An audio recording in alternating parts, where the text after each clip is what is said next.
My best friend faked having cancer for sympathy and money, so I exposed her and ruined her reputation. She made up lies about me and exposed me back, so I took everything from her. My ex-best friend came into school one day bald, and that she was the center of attention. During the first period, she gave a speech filled with crocodile tears about how she has cancer and how doctors aren't sure if she'll survive. She ended the speech by giving us her PayPal details and showing the GoFundMe account she set up. Of course, everyone quickly rallied behind her, and as her best friend, I personally started organizing fundraisers. I truly thought we were making a difference, but then one night she confessed to me. She never had cancer and was only doing this for money. Hearing this was like a punch to the gut, and I truly tried to keep her secret at first, but I just couldn't. The guilt was too much, and so I secretly audio recorded our next conversation. I leaked it to the entire school the next day, and the backlash was immediate and extreme. Her GoFundMe account was frozen, she was kicked out of our friend group, her locker was vandalized, and even the teachers openly showed their disgust towards her. She became erratic and started trying to bring me down with her by exposing me for being in on the scam from the start. She started sharing fake screenshots of me agreeing to it and started ruining my reputation. It was extremely hard at first. I had people coming up to me in school being very passive-aggressive towards me. They would tell me they knew what I did and call me just as bad as her. I knew I had to save my reputation to do that, and in order to do that, I had to finish what I started. I handed over text messages, screenshots, and every bit of proof I had where she had admitted to the whole scam. In one of the texts, she actually joked about how easy it was to fool everyone. She joked that even her grandchildren would never have to worry about any debt because her tuition was paid in full,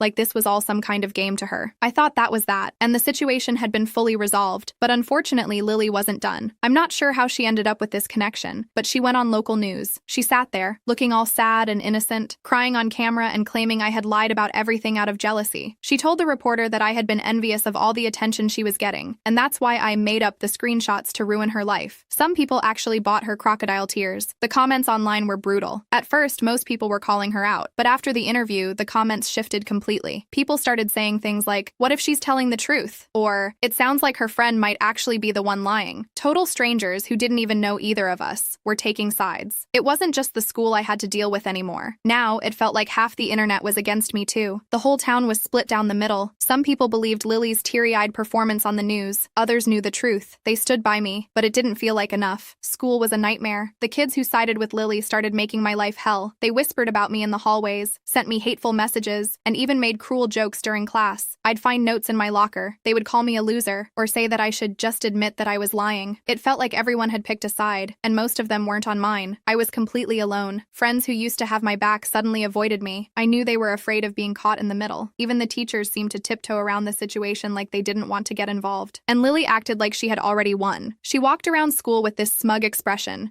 surrounded by people who believed her and soaked up the attention. I could see it in her eyes. She thought she was untouchable. She would also talk about how she would feel weak some days because she said she had recently had chemo, and people would bring her plenty of gifts to school. They showered her with money and food. One girl even gave her a new designer purse. Her mom said that she wanted her to have it and thought it would be nice to have it since tomorrow was never promised. It seemed pretty rude at the time to tell her that she basically only gave it to her because she was going to die, but I wouldn't care. So I'm sure Lily didn't since she was faking the whole thing anyway. Nevertheless, I would have killed for that bag. After days of isolation, I knew I had to do something. Something in me couldn't let it go. I knew I had to keep digging because the truth was right there. One night, I stayed up late, combing through every bit of social media I could find. I looked at the GoFundMe updates, her posts, and even old comments. That's when I found it. The photos she'd posted after her diagnosis. There she was, posing in brand new designer clothes. Louis Vuitton, Gucci, you name it, she had it. And then there were the vacation photos. Just weeks after she had told everyone she was going through chemo, there she was, sunbathing at some tropical resort, laughing with friends. She'd been spending the donation money. Thousands of dollars meant to cover medical bills were going straight into her wardrobe and travel plans. I couldn't believe how careless she'd been. It was all right there, plain as day. In photos she thought no one would ever connect to the scam. I saved every single screenshot and every post. I had solid proof. And this time, there was no way Lily could spin it. No amount of tears or lies could cover up the fact that she had stolen from everyone who had tried to help her. With all the evidence in hand, I knew I was ready to expose her, for real, this time. The next day, I leaked the photos, screenshots, and financial records that showed how Lily had spent the GoFundMe money on designer clothes and and a luxury vacation. It didn't take long for the local news to pick up the story. I knew she couldn't deny it this time. I had done the calculations for her vacations, and the amount of the GoFundMe matched up perfectly. Not a single dime was spent on her chemo because it was funding her next flight to Turks and Caicos. This time, there were no tears or excuses Lily could use to wiggle her way out. The evidence was undeniable. They ran the headline, "Local Student Exposed for Faking Cancer to Scam School Community." The fallout was instant. People who had defended Lily were furious. Parents, students, and teachers who had donated to her fund felt betrayed. It spread like wildfire, and soon, the entire town knew what she had done. The school, which had stayed quiet up until this point, couldn't ignore it anymore. They expelled her immediately, but it didn't stop there. News of the scam reached the college she had been accepted to. They revoked her acceptance. They even gave a public announcement saying they wouldn't tolerate someone who had faked cancer for financial gain. Everything she'd lied and cheated for was gone in an instant. Lily had gone from being the center of attention to a complete outcast. And this time, there was no comeback. Until, in one final, desperate move, Lily tried to shift the blame. She claimed I was the mastermind behind the whole scam. She submitted fake messages to make it seem like I had been pulling the strings all along. She even went so far as to edit fake texts and twist the truth to make it look like I had orchestrated everything. She then told reporters that I had been jealous for years. She claimed I was upset because she didn't invite me on the trips or let me get in on the expensive gifts. She said I was only doing this because I was bitter. In all honesty, I was angry about not getting a free vacation or designer clothes because she was my best friend. I thought we would do everything together because that was how we'd always been.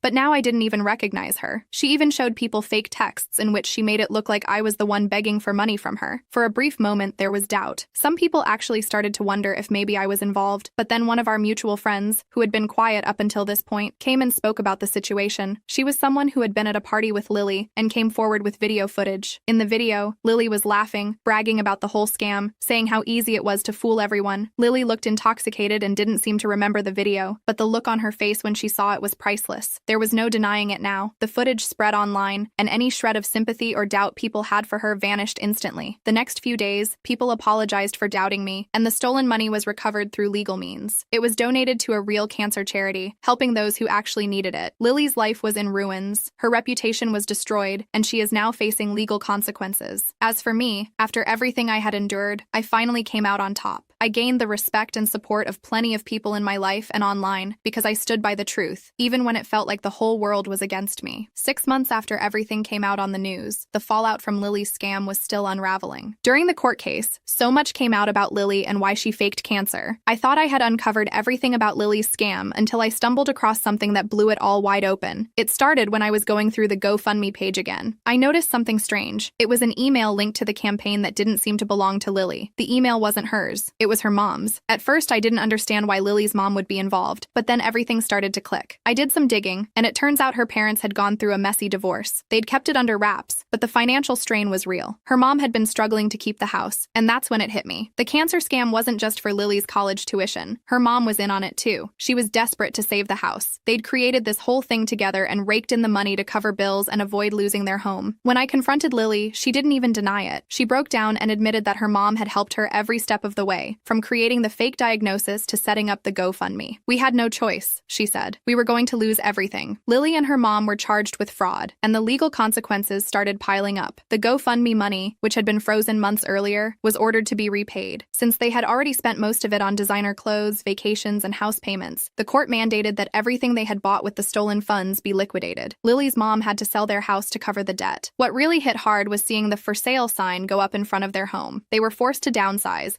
moving into a small apartment on the outskirts of town. The whole community knew what had happened, and no one had any sympathy left for them. Lily now had a criminal record hanging over her. Even community college seemed out of reach. For a brief moment, after everything that had happened, I almost felt bad for Lily. Watching her family lose their home and seeing her future crumble, it was hard not to feel something. Despite everything, she had been my best friend once, but that sympathy vanished the moment I got her message. "Remember when the school's servers mysteriously went down right before finals last year?" she wrote. "I know exactly why that happened." I froze. She wasn't just talking about some random technical glitch. She was talking about me, back when I was desperate. A few semesters ago, I was failing a class and about to lose my scholarship. I had panicked and found a way to hack into the school's system, thinking I'd only change my grade for that one class. I wasn't trying to crash the servers or cause chaos, just raise my failing grade to an A. I couldn't afford any more bad grades, not with my GPA hanging by a thread. But when the servers went down, I realized I'd gone way too far. The school never figured out what had happened, and I'd kept quiet, grateful that I didn't get caught. And now Lily was using it against me. She wasn't done. She said she got proof and attached screenshots of the system changes. "You wouldn't want your little secret getting out, would you?" she texted. "Imagine what our college would do if they found out about your little accident, academic dishonesty. You'd be kicked out in a heartbeat. So here's the deal. You give me $5,000 or I send this to the dean," she finished. I couldn't believe it. After everything she had done, she was blackmailing me. I stared at the message for what felt like hours.